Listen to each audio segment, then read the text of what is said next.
ঘুমের মধ্যে প্রচুর ঘুমে থাকলে আসে কালো, মানে লাগে যেমন স্বপ্নে দেখতেছে এরকম কালো একটা কেমন জানি আসে। আসার পরে তো আমার শরীরে আসতেছে না, তখন আমি যখন না করি বা আমার সাথে অনেক উড়াবাড়া করে, আমি না করলে আমার মার মানে শরীরে ভিতরে চাই, আসতে চাই, আসতেছে। খারাপ কিছু বলে। খারাপ বলে মানে আমার সাথে মনে হয় স্বামী স্ত্রীর হুম। মতন করতেছে আমার সাথে। পরে পরে যে আমি করলে মানে আমার স্বামী দাঁড়ে থাকলেও আসে। স্বামী থাকলেও আসে। আসে ঘুমের মধ্যে প্রচুর ঘুমে থাকলে আসে কালো, মানে লাগে যেমন স্বপ্নে দেখতেছে এরকম কালো একটা কেমন জানি আসে। আসার পরে তো আমার শরীরে আসতেছে না, তখন আমি যখন না করি বা আমার সাথে অনেক উড়াবাড়া করে, আমি না করলে আমার মার মানে শরীরে ভিতরে চাই, আসতে চাই, আসতেছে। খারাপ কিছু বলে। খারাপ বলে মানে আমার সাথে মনে হয় স্বামী স্ত্রীর হুম। মতন করতেছে আমার সাথে। পরে পরে যে আমি করলে মানে আমার স্বামী দাঁড়ে থাকলেও আসে। স্বামী থাকলেও আসে। আসে আইসা পরে যে আমার সাথে এরকম করে, মানে খারাপ ব্যবহার করে, আমার মারে। বুঝতে পারছি। কদিন যাবত সমস্যা হচ্ছে আপনার? এটা প্রায় 5-6 মাস ধরে এরকম করতেছে। চোখ বন্ধ করেন। এই রোগী নার্গিসের সাথে যে সমস্যাগুলো হচ্ছে, যদি আশিক জিন্নাতের কারণে সমস্যাগুলো হয়ে থাকে তাহলে এই রোগীর মাথা আস্তে আস্তে করে ডান পাশে চলে যাক। আর যদি জাদুর সমস্যার কারণে হয়ে থাকে তাহলে বাম পাশে চলে যাক। বদ নজর কিংবা হচ্ছে বন্দিশের কারণে হয়ে থাকলে উপরের দিকে উঠে যাক ইনশাআল্লাহ।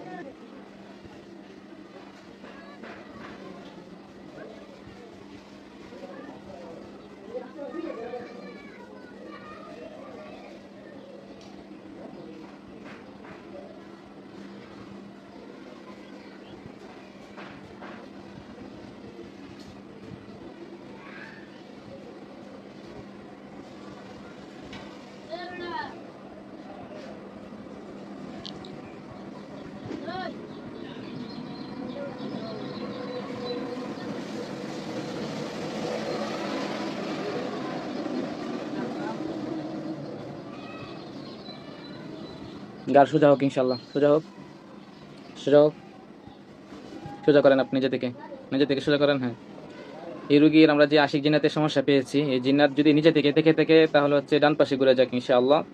আর যদি মানুষের পক্ষ থেকে চালানকৃত জিন্নাত হয়ে থাকে তাহলে বাম পাশে ঘুরে যাক ইনশাআল্লাহ।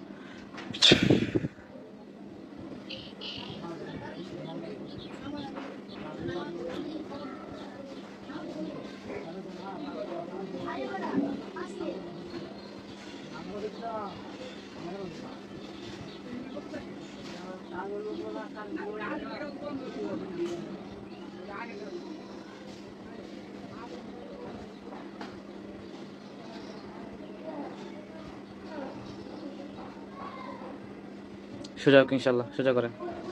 বিসমিল্লাহ, চোখ খুলেন। আপনার সাথে আমরা আশিক জিন্নাতের সমস্যা পেয়েছি। কি পেয়েছি?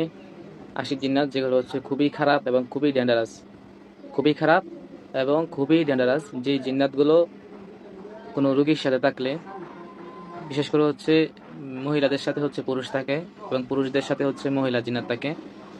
তারা যারা হচ্ছে আশিক টাইপের, যারা হচ্ছে স্বামী স্ত্রীর মতো থাকতে চায়, তারা খুবই খারাপ, খুবই ডেঞ্জারাস। তারা এত সহজে রোগীদেরকে ছাড়তে চায় না। কি করতে চায় না? ছাড়তে চায় না। আর এই সকল জিন্নাতদেরকে আমরা বেশিরভাগ সময় তাদেরকে মেরে ফেলতে হয় কিংবা হচ্ছে বন্দি করতে হয়। কি করতে হয়? বেশিরভাগ সময় মেরে ফেলতে হয় কিংবা বন্দি করতে হয়। এছাড়া আর কোনো অপশন থাকে না, কারণ তারা এত সহজে রোগী ছেড়ে যেতে চায় না। এবং এই জিন্নাত আপনার সাথে নিজে থেকে আসে। কি থেকে আসে? নিজে থেকে আসে। বুঝতে পেরেছেন? হ্যাঁ, আপনার তো নিজে থেকে গার নেন নাই, নিছেন? না। হ্যাঁ, অটোমেটিক আছে না? জি। আচ্ছা, তো আপনার মেয়ে তো নাকি, আপনার মেয়ের সাথে খারাপ জিনিস, খুবই খারাপ আছে। হ্যাঁ, এটার চিকিৎসা দ্রুত না করলে আস্তে আস্তে সমস্যা শুধু বাড়বে।